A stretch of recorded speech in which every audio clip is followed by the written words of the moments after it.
Hello बच्चों, welcome back to the channel. Finally हम लोगों ने अपना first chapter class 12th accountancy का खत्म करने के बाद आज हम स्टार्ट करेंगे हमारा सेकंड चैप्टर, जिसका नाम है गुडविल। गुडविल एक बहुत ही ज्यादा इंपॉर्टेंट चैप्टर है और पेपर के अंदर सबसे ज्यादा स्कोरिंग चैप्टर भी बन जाता है। क्यों सबसे ज्यादा स्कोरिंग? इस सेंस में नहीं कि बहुत मार्क्स का आएगा, सबसे ज्यादा स्कोरिंग इस सेंस में कि इसके क्वेश्चंस बहुत ही इजीली अटेम्प्ट हो जाते हैं, सबसे पहले अटेम्प्ट करने वाले क्वेश्चंस होते हैं। और इस चैप्टर की सिग्निफिकेंस ये है कि ये आगे आने वाले चैप्टर जैसे कि आपका change in PSR, admission, retirement, death, चारों चैप्टर्स के अंदर आपका ये चैप्टर का लिंक आता ही आता है। यानी हर क्वेश्चन के अंदर आपको इसका लिंक देखने को मिल जाएगा। तो इतना इंपॉर्टेंट चैप्टर है ये। ठीक है जी, चैप्टर 2 गुडविल हम ये करने वाले हैं। आप कॉपी और नोटबुक साथ में लेके, नोटबुक और पेन साथ में लेके बैठना, सारे के सारे कॉन्सेप्ट्स को नोट करते जाना। बहुत इंपॉर्टेंट वीडियो होने वाली है आज। देखो बहुत कुछ सीखेंगे, बहुत इंपॉर्टेंट वीडियो। चलिए स्टार्ट करते हैं।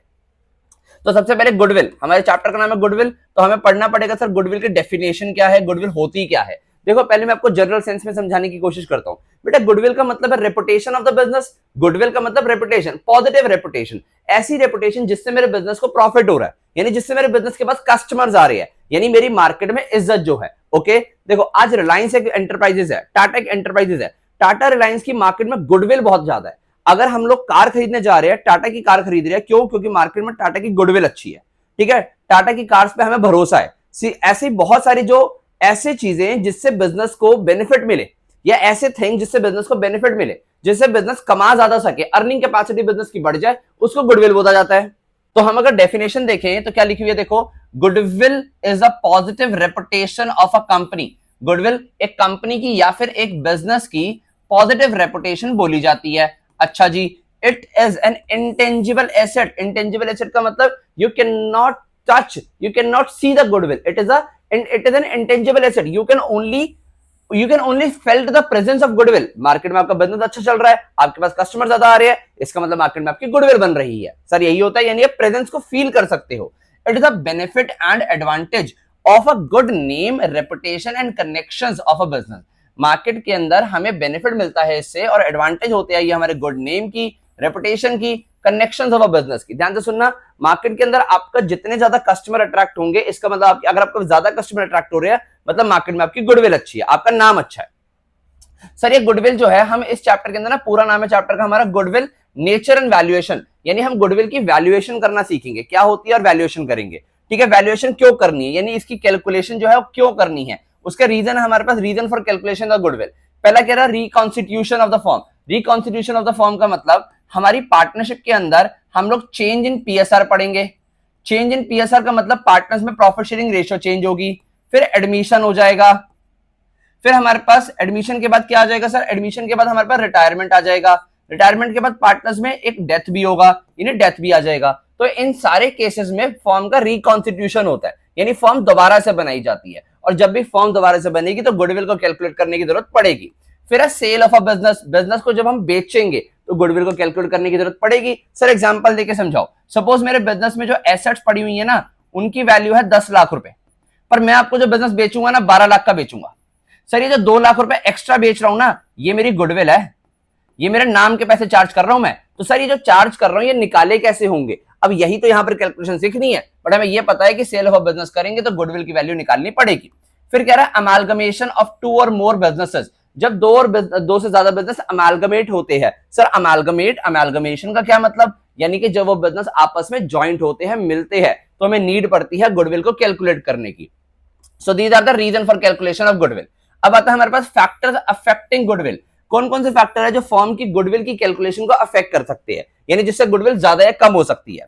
आफ्टर सेल सर्विस, आपके बिजनेस की आफ्टर सेल सर्विस बहुत अच्छी है, यानी आप अपने बिजनेस में आफ्टर सेल सर्विस बहुत बढ़िया देते हो। जैसे देखो मैं आपको एग्जांपल देता हूं, एप्पल का डिवाइसेस जो होते हैं, एप्पल के डिवाइसेस यानी एप्पल का मोबाइल आईफोन है, अगर खराब हो जाए तो एप्पल तो अपने डिवाइसेस पे स्वैप सर्विसेज भी देता है, यानी आप अपने मोबाइल को नया करवा सकते हो पुराना देके। तो यानी ये बहुत अच्छी सर्विस है, इसकी वजह से एप्पल की मार्केट के अंदर गुडविल बहुत अच्छी है। ओके अच्छा, फिर फेवरेबल लोकेशन, अगर आपका बिजनेस एक अच्छी लोकेशन पे है तो आपके बिजनेस में बेटर और हाई वैल्यू कस्टमर्स अट्रैक्ट होते हैं, यानी आपकी मार्केट में गुडविल बहुत अच्छी हो जाती है।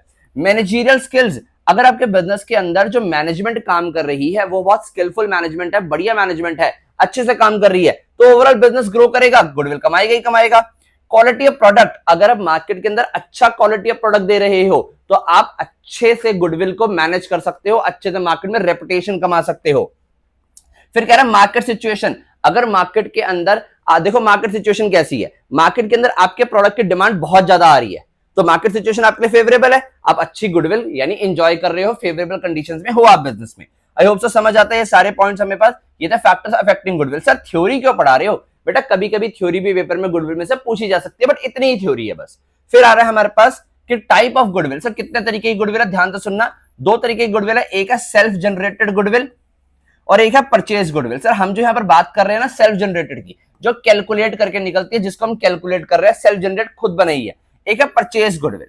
जैसे देखो इस वाले बिजनेस में ये जो हमने एसेट थी, मैंने किसी को बिजनेस बेचा 12 लाख का, अब एसेट तो उसके पास 10 लाख की गई है, तो 2 लाख का गुडविल हो गया, ये उसकी परचेज गुडविल है। दो तरीके से गुडविल निकल सकती है, एक परचेज गुडविल, सेल्फ जनरेटेड। हम जो बात कर रहे हैं यहाँ पर सेल्फ जनरेटेड गुडविल की बात कर रहे हैं। आई होप से समझ आता। अब इसके बाद हमारे पास मेथड का टॉपिक है, हम करेंगे हमारा मेथड ऑफ कैलकुलेटिंग गुडविल, और इसके बाद इस चैप्टर को आगे बढ़ाएंगे। आओ देखते हैं।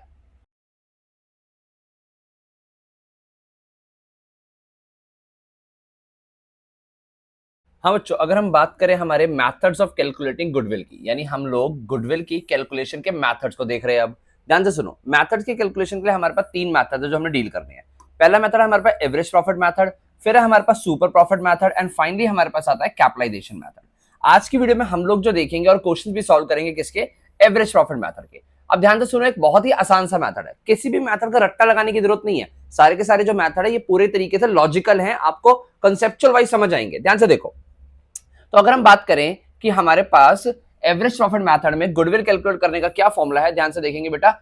एवरेज प्रॉफिट मेथड में गुडविल कैलकुलेट करने के लिए हम लोग को क्या चाहिए? Average normal profit. सर ये क्या होता है? थोड़ा टाइम सफर करो, मल्टीप्लाई कर दोगे इसको आप नंबर ऑफ ईयर परचेस। ये क्या होता है बेटा? यही तो बात है कि अगर आप इन चीजों के मतलब समझ गए तो फॉर्मूला लॉजिकली तैयार होगा आपका, बट अगर आपने याद करने की कोशिश करी तो सामने लिखा हुआ याद कर लो। नहीं सर हम तो लॉजिकली समझेंगे।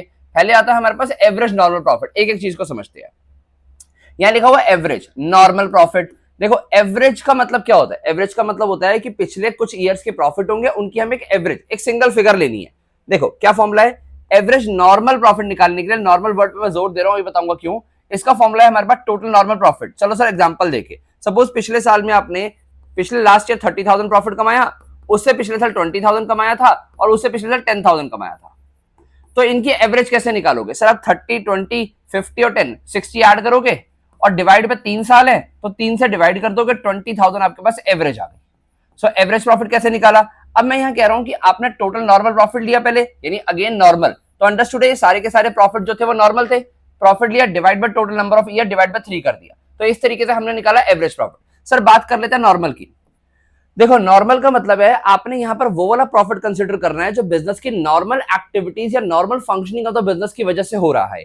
ऐसा प्रॉफिट कंसीडर नहीं करना जो कि बिजनेस को अबनॉर्मल मीन से मिलता है। इसका मतलब सर सपोज मैं आपको एग्जांपल देता हूं कि 2024-25 का बिजनेस को प्रॉफिट हुआ है 50,000 का, बट इस 50,000 में ना हमने ना एक एसेट पड़ी थी, बिजनेस की पुरानी एसेट, उसको बेच दिया था, 10,000 रुपए प्रॉफिट हुआ था, वो भी इसमें है। यानी इन शॉर्ट ये जो प्रॉफिट है इसके अंदर 10,000 रुपए का जो प्रॉफिट है वो नॉर्मल एक्टिविटीज वाला नहीं है, वो अदर देन नॉर्मल एक्टिविटीज है, तो मुझे उसको बाहर निकालना पड़ेगा 10,000 को, और मैं नॉर्मल जो कि 40,000 प्रॉफिट बचता है उसको कंसीडर करूंगा for the calculation of goodwill. तो आई होप सबको समझ आता है कि नॉर्मल प्रॉफिट का मतलब नॉर्मल बिजनेस की एक्टिविटी से होने वाला प्रॉफिट ही आपको इस कैलकुलेशन में कंसीडर करना है। तो पहले आप क्या करोगे?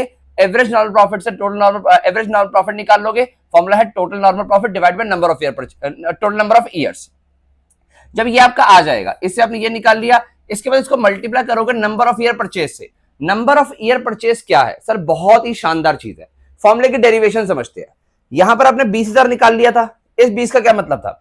सर इस 20 का मतलब था कि हमारा business on an average every year 20,000 बना रहा है। इसका ये मतलब था, क्लियर है, सबको समझ आता है कि हमारा बिजनेस हर साल ऑन एन एवरेज 20,000 कमा लेता है, इसका ये मतलब था। अब मैं आपको अपना बिजनेस जो है वो बेचूं, या फिर मैं आपको अपने बिजनेस की गुडविल बताना चाहूं, या मैं आपको ये बोलूं सर अगर आप आज मेरा बिजनेस खरीदते हो तो 20,000 तो ऑन एन एवरेज कमाओगे, और मेरा नाम मार्केट में इतना है कि आने वाले 4 सालों तक कमाते ही रहोगे। यानी लोगों को यह भी पता नहीं लगेगा कि मैं बिजनेस में नहीं हूं, वो ट्रस्ट के चलते ही आपसे सामान खरीदते रहेंगे और 4 सालों तक प्रॉफिट कमाओगे। यानी 4 साल तक आपको बिजनेस मिलता रहेगा just because of my name, goodwill की वजह से। तो वो नंबर ऑफ ईयर परचेज हुए कि बिजनेस कितने ईयर्स तक मिलता रहेगा, या कितने ईयर्स तक हमें बिजनेस में परचेज आती रहेगी, दैट इज बिजनेस आता रहेगा। तो हमने जो एवरेज प्रॉफिट निकाला विच इज 20,000, और मैंने बोला कि 4 इयर्स तक हमारे पास परचेज यानी बिजनेस मिलता रहेगा, तो सर बिजनेस की मार्केट में वैल्यू हुई 80,000 कि 80,000 को हम एंजॉय कर सकते हैं कि आज मैं अगर मैं बिजनेस आपको बेच रहा हूं तो सर 80,000 का बेनिफिट तो आपको मेरे बिजनेस के नाम नाम से मिल जाएगा। तो ये है value of goodwill. So that's how we calculated. Formula क्या था हमारा, goodwill is equal to average normal profit multiply number of year purchase. दोबारा से वीडियो को रिवाइंड कर करके सुन लेना, बहुत इंपॉर्टेंट चीज बताई है मैंने। नंबर ऑफ ईयर परचेज का मतलब कितने ईयर्स तक बिजनेस को, कितने ईयर्स तक बिजनेस मिलता रहेगा हमें अगर आज हम बिजनेस को बेचते हैं या फिर किसी को कैरी फॉरवर्ड करते हैं। तो ये हो गया हमारे पास गुडविल, यहां से निकला ये रही। एवरेज नॉर्मल प्रॉफिट कैसे निकालना है वो भी आपको मैंने बता दिया। सर ये हमारे पास एवरेज प्रॉफिट मेथड हो गया। अब पहले हम इस पे बेस कुछ क्वेश्चंस करेंगे, उसके बाद हम जाएंगे हमारे next method super profit method पे। तो अब हम क्वेश्चंस देखते हैं किसके सर, एवरेज प्रॉफिट मेथड के। अगर हम एवरेज प्रॉफिट मेथड की बात करें तो देखो एक हमारे पास क्वेश्चन गिवन है, इलस्ट्रेशन नंबर 5, बुक है हमारे पास टीएस गिरवाल। तो उस बुक को हम फॉलो कर रहे हैं, ध्यान से देखो क्या क्वेश्चन है। कह रहा है सिमरन परचेज अनीता's बिजनेस ऑन 1 अप्रैल 25। सिमरन ने अनीता का बिजनेस परचेज किया 1 अप्रैल 25 को। It was agree that value of goodwill, it was agree to value the goodwill at 3 years purchase of average normal profit of normal business profit of the last 4 years. Profit of अनीता's business for the last 4 years were as follows. क्या क्या given है, 31 March 22, 23, 24, 25। ये आपको profits given है। आई hope सो सब कुछ समझ आ रहा है, सबको दिख गया हमें कितने कितने प्रॉफिट्स गिवन है। अब following further facts are identified in the books of account. ये फर्दर फैक्ट्स आइडेंटिफाई किएगा क्या, during the year ended 31 March 22 an asset was sold at a gain that is profit of ₹10,000। कौन से year की बात कर रहा है, 31 मार्च 22। इस ईयर की बात कर रहा है, कह रहा है इस ईयर में हमने एक एसेट बेची है, कितने की, जो बेची थी उसके ऊपर हमें प्रॉफिट हुआ था 10,000 का। अब ध्यान से सुनो बेटा, आपने इस ईयर का प्रॉफिट एंड लॉस अकाउंट बनाया होगा। इस प्रॉफिट एंड लॉस अकाउंट के अंदर आपने 10,000 रुपए प्रॉफिट में डाल दिया होगा, और हमें जो प्रॉफिट गिवन है 90,000 को गिवन है, यानी नेट प्रॉफिट यहां आता है ना, सब बच्चों को पता है। मैं ये कहना चाह रहा हूं कि इस 90,000 के अंदर आपका 10,000 रुपए जो है वो ऐड होगा, तो आपको तो नॉर्मल प्रॉफिट चाहिए, यानी you will deduct this profit to reach out the normal profit. Basically समझ आता है आपको। देखो क्या हुआ, इसके बारे में एक तरीका भी बताऊंगा मैं आपको। तो ये हमने पहली एडजस्टमेंट पढ़ी। Second adjustment, during the year end 31 March 23 a machine was damage in an accident and 30,000 was return of as loss in the profit and loss account. कह रहा है इस ईयर की बात कर रहा है, 31 मार्च 23 इस वाले ईयर की बात कर रहा है। जब इस वाले ईयर का प्रॉफिट एंड लॉस बनाया होगा तो यहां पर हमारा एक कितने का 30,000 का लॉस हुआ था, डैमेज की वजह से, मशीनरी का एक्सीडेंट हो गया था, डैमेज हो गया था, 30,000 का लॉस हो गया था। तो वो लॉस चार्ज करने के बाद हमारा जो प्रॉफिट बच रहा है वो 160 का बच रहा है। अब मैं अगेन आपको बोलूंगा सर ये वाला जो लॉस है ये तो अबनॉर्मल लॉस है, बिजनेस का नॉर्मल लॉस नहीं है, तो ये भी कंसिडर नहीं होना चाहिए था। तो अगर ये कंसिडर ना होता तो हमारे 30,000 प्रॉफिट बड़ा होता, यानी ये प्रॉफिट होता हमारा 1,90,000 का। Okay very good. फिर कह रहा है during the year ended 31 March 24, इसकी बात कर रहा है, firm's asset were not insured due to oversight, insurance premium being ₹10,000, it as an expense incurred every year. कह रहा है कि हमने ना हर साल एक 10,000 रुपए के इंश्योरेंस का खर्चा करना होता है। इस साल वो खर्चा करने से भूल गए, ओवरसाइट की वजह से रह गया, ध्यान नहीं दिया करने को। कह रहा 10,000 रुपया खर्चा था और हर साल करना होता तो नॉर्मल एक्सपेंस है, यानी सर आपको तो नॉर्मल प्रॉफिट पे जाना है ना, तो जो नॉर्मल खर्चे है उनको तो कंसिडर करोगे, आपने इसको कंसिडर नहीं किया हुआ, तो अब हम करेंगे। और देखो 31 मार्च 24 की बात कर रहे हैं, इस वाले ईयर में कंसिडर होगा, तो यहाँ 10,000 माइनस करेंगे तो 1,70,000 इसका प्रॉफिट आएगा। लास्ट ईयर के लिए मैं कोई एडजस्टमेंट नहीं बोली, वो वैसे का वैसा ले लेंगे। Calculate the value of goodwill, ये हमारा क्वेश्चन है। सर ये आपने किया काम, इसको हम किसी शॉर्ट तरीके से पेपर के अंदर इतना सोचने का टाइम नहीं होगा। तो बेटा देखो ध्यान से सुनो, जो आपको प्रॉफिट गिवन होते हैं उनको आपने एडजस्ट करना होता है, उसमें से एबनॉर्मल गेन्स को बाहर निकालना होता है, एबनॉर्मल लॉसेस को, अच्छा देखो क्या कह रहा है, एबनॉर्मल लॉसेस को एड बैक करना होता है, एबनॉर्मल गेन्स को बाहर निकालना होता है, यानी माइनस करना होता है। तो मैं आपको बता दूं कि आपको नॉर्मल प्रॉफिट पे जाने के लिए कि if you want to reach at normal profit, तो इसमें से आप क्या करोगे, जो आपको एबनॉर्मल गेन होंगे उनको माइनस करोगे, और जो एबनॉर्मल लॉसेस होंगे उनको ऐड बैक करोगे, क्योंकि इससे हमारा प्रॉफिट बढ़ जाता है अननेसेसरली, इससे कम हो जाता है। तो ये आपका पूरा मेथड रहता है जिससे आपका क्वेश्चन सॉल्व हो जाता है। तो आई होप सो यहां तक आपको समझ आता है क्वेश्चन। सर क्वेश्चन तो समझ आ गया, क्वेश्चन को समझना ही तो मेन है, तो चलो फिर सोल्यूशन भी कर लेते हैं। अगर हम सोल्यूशन की बात करें तो हम सबसे पहले सोल्यूशन को बहुत अच्छे तरीके से करेंगे, ध्यान से समझना, सोल्यूशन करना बहुत जरूरी है इसका। सबसे पहले आप हेडिंग डाल दोगे कैलकुलेशन ऑफ गुडविल, हम लोग हेडिंग डाल रहे हैं कैलकुलेशन ऑफ गुडविल, और आप एवरेज प्रॉफिट मेथड से करोगे, क्योंकि हमें मेथड तो कोई गिवन नहीं है, एवरेज प्रॉफिट गिवन है। तो हम यहाँ पर ना गुडविल का फॉर्मूला लिख देंगे, आप पूरा लिखोगे goodwill is equal to average normal profit, यानी आप लिखोगे यहाँ पे एवरेज नॉर्मल प्रॉफिट, साथ साथ करते जाना बेटा, कॉपी नोटबुक साथ में लेके बैठो, पेन साथ में लेके बैठो, मल्टीप्लाई करेंगे इसको हम नंबर ऑफ ईयर परचेज से। मैं आपको इंपॉर्टेंट इलस्ट्रेशंस कवर करवा रहा हूं, इसलिए ध्यान से करना। Important illustration, important question. अब हमें सबके पहले निकालना है एवरेज प्रॉफिट, यानी कि एवरेज नॉर्मल प्रॉफिट। एक ही बात है, हमें पिछले 4 ईयर्स के प्रॉफिट कंसिडर करनी है। तो आप पहले तो यहाँ पर प्रॉफिट जो हो गए वो कंसिडर करने के लिए देखो, यहाँ हमें 4 साल के प्रॉफिट लेने हैं, बट यहाँ ना आप एवरेज निकाल लो सबकी। जैसे आपने ईयर कौन से ईयर गिवन है आपको, 31 मार्च 22 से लेके, यानी आपको जो ईयर गिवन है 31 मार्च 22, 23, 24 और 25, ये 4 इसके प्रॉफिट है। अगर हम बात करूं, देखो इस वाले ईयर का प्रॉफिट कितना लेना था आपने, कैसे करके आओगे, 90 माइनस 10, क्योंकि ये क्या था, ये हमारा एबनॉर्मल गेन था। 90 माइनस 10 किया तो यहाँ आ गया हमारे पास 80,000। ये वाले ईयर का प्रॉफिट आपने 80,000 लेना है। यहाँ पर आपको गिवन था वन कितना था, 160, यहाँ पर 160 था, जिसमें 30,000 एबनॉर्मल लॉस जो मशीनरी डैमेज हुई थी उसका ऐड करना है, तो 1,90,000 ये आ गया। इस वाले ईयर का, थर्ड वाले ईयर का क्या था, हमें उसमें से 10,000 माइनस करना था, क्योंकि नॉर्मल एक्सपेंस था। तो 180 में से 10,000 आपको माइनस करना है। तो इस ईयर का नॉर्मल प्रॉफिट तो हो गया 1,70,000, और लास्ट ईयर में कोई एडजस्टमेंट नहीं गिवन थी, इसका प्रॉफिट आई थिंक 2 लाख था। तो इसमें से हम कुछ भी माइनस एडजस्ट नहीं करेंगे और 2 लाख का पूरा प्रॉफिट ले लेंगे।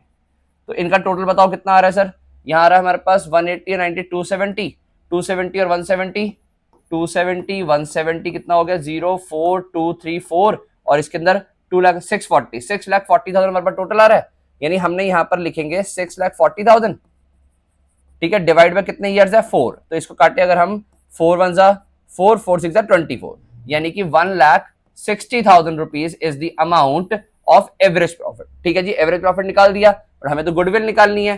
तो गुडविल के लिए हम लोग एवरेज प्रॉफिट को मल्टीप्लाई कर देते हैं नंबर ऑफ ईयर परचेज से। क्वेश्चन में कितने नंबर ऑफ परचेज बोले हैं सर, यहाँ पर बोला था 3 ईयर्स परचेज पे, 3 ईयर्स परचेज बोले गए क्वेश्चन में। तो इसको हम मल्टीप्लाई कर देंगे 3 से, तो सर कितना आ जाएगा, 16 3 जा 48, यानी 4,80,000 is the value of our goodwill.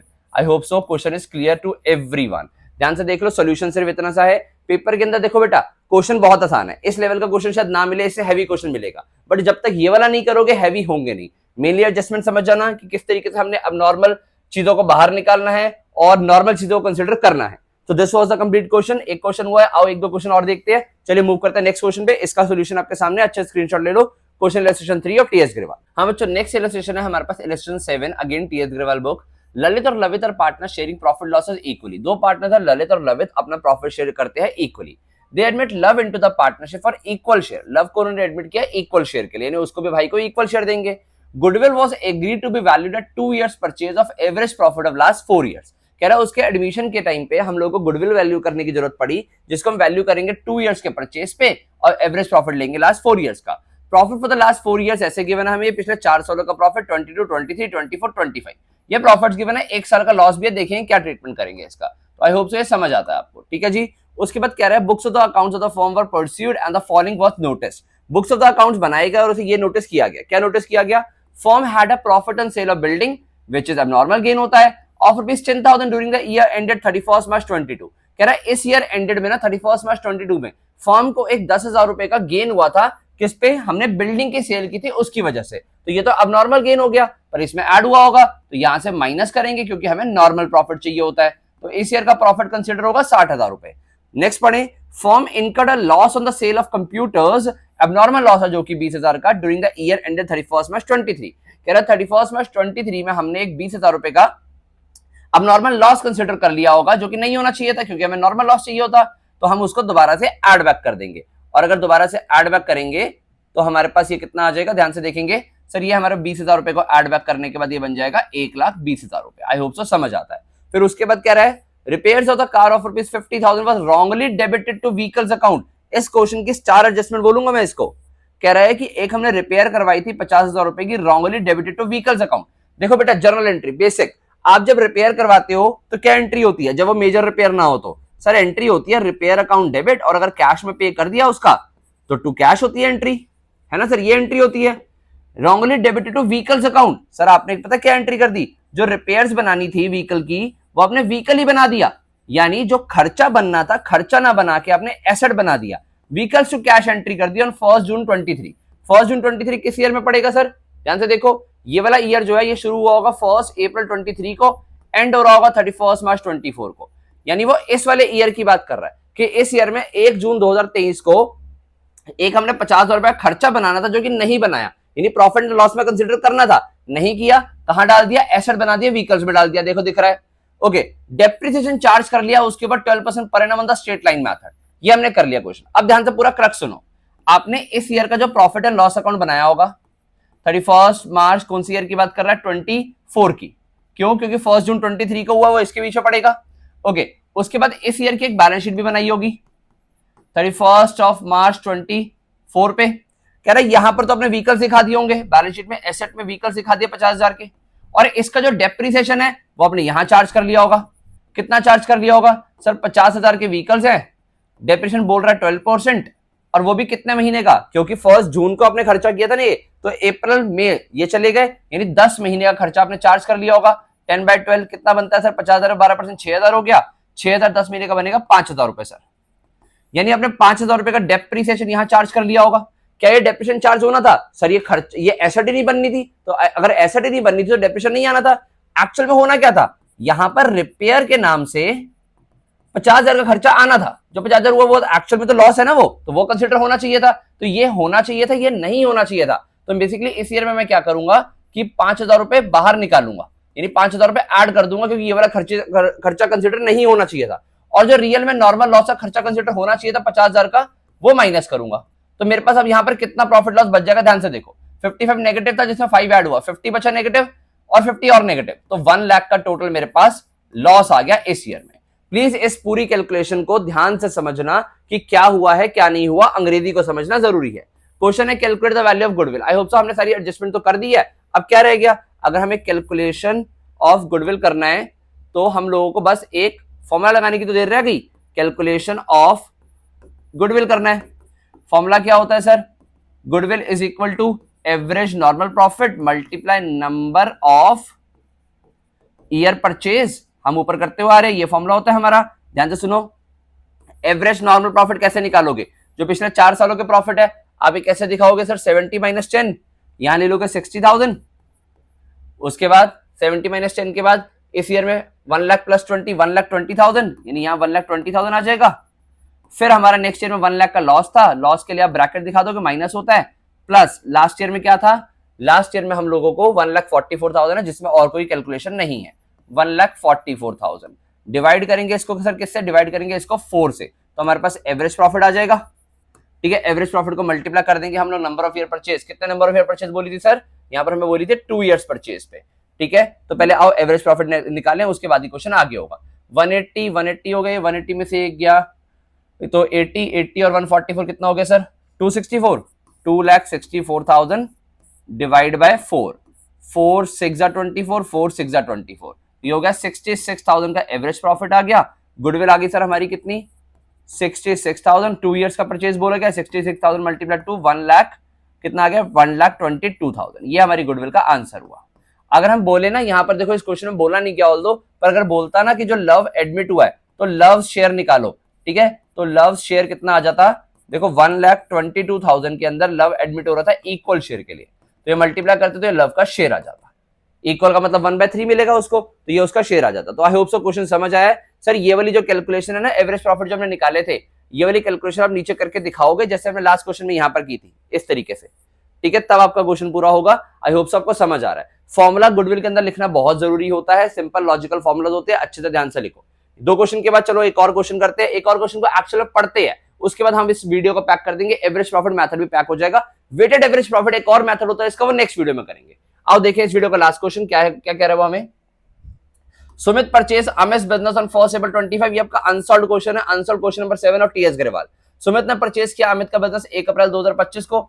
Goodwill was decided to be valued at 2 years purchase of average normal profit of last 4 years. The profit of the last 4 years were as follows. Profit given है 31 March 22, 23, 24, 25 के। दिख रहे हैं आपको sir profits? हाँ जी sir बिल्कुल दिख रहे हैं। Books of accounts reveal that, books of account ने क्या रिवील किया, अब नॉर्मल लॉस हुआ है 20,000 का, was debited to profit and loss account for the year ended 31 March 22। कह रहा है इस ईयर के लिए एक abnormal लॉस डेबिट कर दिया, यानी कंसिडर कर लिया, नहीं करते हम तो यानी इस ईयर में 20,000 तो ऐड बैक कर देंगे, ठीक है। उसके बाद क्या कह रहा है, fix asset was sold in the year on 31 March 23, इस ईयर में फिक्स एसेट बेची, एक गेन पे 25,000 के गेन पे क्रेडिट कर दिया गया प्रॉफिट एंड लॉस अकाउंट में, यानी कंसिडर कर लिया जो नहीं होना चाहिए था, तो 25,000 इस वाले ईयर से माइनस कर देंगे। In the year and 31st March 24 assets of the firm were not insured due to oversight. Insurance premium not paid was 15,000. कह रहा है कि 31st March 24 की बात कर रहा है, इस वाले ईयर में हमने एक इंश्योरेंस प्रीमियम था 15,000 का पे करना था, जो कि नहीं किया, तो पे करेंगे तो यानी 15,000 का नॉर्मल खर्चा हो गया, वो पे कर देंगे ओवरसाइट की वजह से। ये करती है आपके एवरेज प्रॉफिट आ जाएंगे, जिसको आप किससे मल्टीप्लाई कर दोगे, 2 से मल्टीप्लाई कर दोगे, तो आपकी गुडविल आ जाएगी। आंसर आपका ये आना चाहिए। फटाफट करेंगे और कमेंट में बताएंगे कि आंसर सबका ठीक आया था या नहीं आया था। आई होप सो वीडियो यहीं तक की थी आज की, समझ आती है आपको। ध्यान से सुनना कि देखो आज की वीडियो में हमने एवरेज प्रॉफिट मेथड को कंसीडर किया है, अभी हमने पूरा कंसीडर नहीं किया है। तो आई होप सो आपको सारी वीडियो समझ आ जाती है। वीडियो को एंड तक पूरा देखा करो अगर इसका मोस्ट प्रोडक्टिव यूज करना है तो। कोई भी डाउट रहता है कमेंट सेक्शन का यूज करो, कमेंट सेक्शन तुम्हारा ही है, उसको अच्छे से यूज करो। वीडियो को लाइक करना, दोस्तों का शेयर करना मत भूलना। चैनल तुमने ऑलरेडी सब्सक्राइब कर रखा है, मुझे पता है। मैं मिलता हूं बहुत ही जल्दी इस वीडियो के अदर पार्ट्स के साथ नेक्स्ट वीडियो में। Thank you.